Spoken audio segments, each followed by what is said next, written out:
नमस्कार मंडळी, आज आपण करणार आहोत हॉटेलपेक्षाही चविष्ट आणि स्वादिष्ट असा पनीर मसाला घरच्या घरी, तोही अगदी सोप्या पद्धतीने।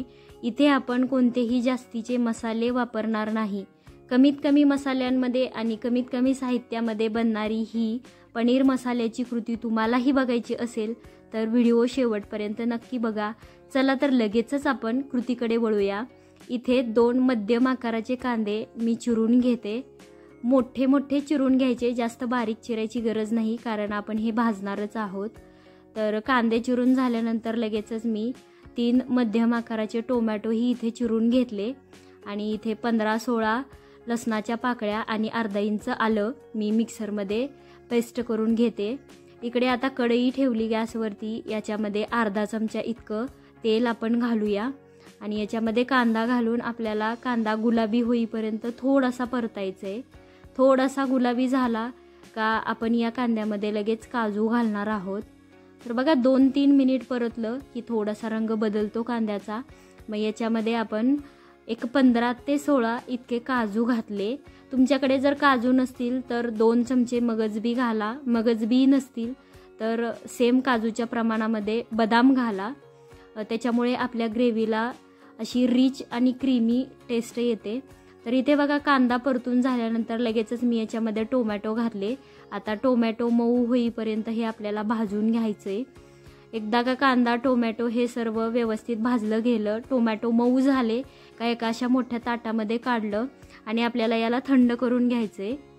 हे थंड झाल्यानंतर लगेचच मिक्सरमध्ये घालून याची बारीक अशी पेस्ट करून घ्यायची आपल्याला। पेस्ट जर बारीक होत नसेल तर 1-2 चमचा पाणी घातलं तरीही चालेल। आता याच्यानंतर आपण पनीरचे तुकडे करायला घेऊया। हे घरचंच बनवलेलं पनीर आहे, याचा व्हिडिओ तुम्ही अजून बघितला नसेल तर चॅनलवरती जाऊन नक्की बघा। हे बघा इथे पनीरचे तुकडे करून झाले। हे साधारण 1/2 किलो इतकं पनीर मी घेतले। आता आपण याला तळून घेणार आहोत। तर कढईमध्ये मी थोडंसंच तेल घेतलं, ते छान गरम केलं।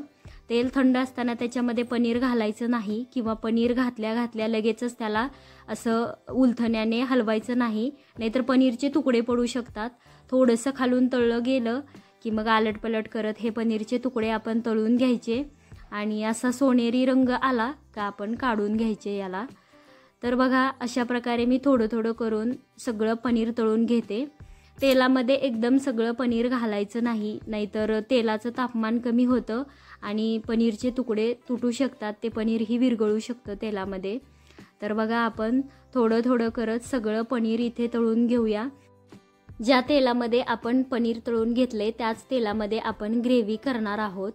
तर यामधलं थोडंसं तेल मी बाजूला काढलं आणि याच्यामध्ये एक मोठा चमचा इतकं तूप घातलं, त्याचा व्हिडिओ स्किप झाला माझ्याकडून।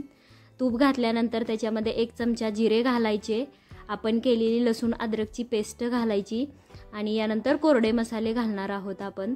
तर कोरड्या मसाल्यांमध्ये इथे मी 1.5 चमचा इतकं घरी बनवलेलं लाल तिखट, 1/2 चमचा इतकी हळद आणि 1 छोटा चमचा पनीर मसाला घातला आणि ते परतून याच्यामध्ये कांदा, टोमॅटो आणि काजूची जी आपण पेस्ट बनवून घेतली होती ती घातली। याला आता 7 ते 8 मिनिटांसाठी छान झाकून भाजू देणार आहोत। तर इकडे बघा अशा प्रकारे तेल सुटलं ना आपल्या ग्रेव्हीला, तर आपली ग्रेव्ही तयार झाली असं समजायचं। आणि याच्यामध्ये आपल्याला गरम पाणी घालायचं आहे। ग्रेव्ही करताना गरम पाणीच घालायचं, त्याच्यामुळे आपल्या ग्रेव्हीला चव खूप छान येते। तर याच्यामध्ये साधारण मी एक मोठा ग्लास भरून इतकं पाणी घातलं। याच्यामध्ये आपण आता मीठ घालूया।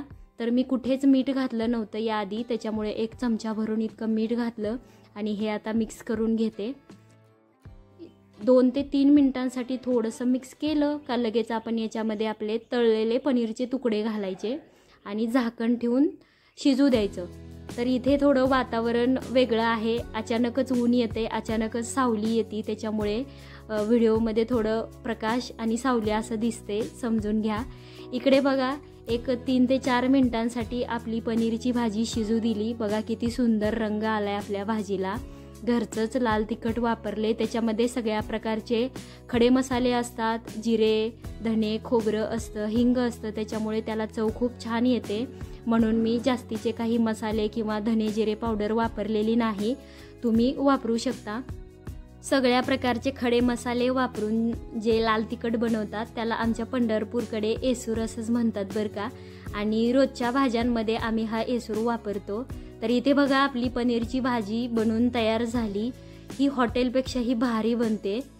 आणि हॉटेलमध्ये ज्या पनीरच्या किंवा ग्रेव्हीच्या भाज्या मिळतात त्या प्रत्येक भाज्यांमध्ये अजिनोमोटो वापरतात. त्याच्यामुळे चव तर खूप चांगली येते, पण ते आपल्या शरीरासाठी अजिबात चांगलं नसतं.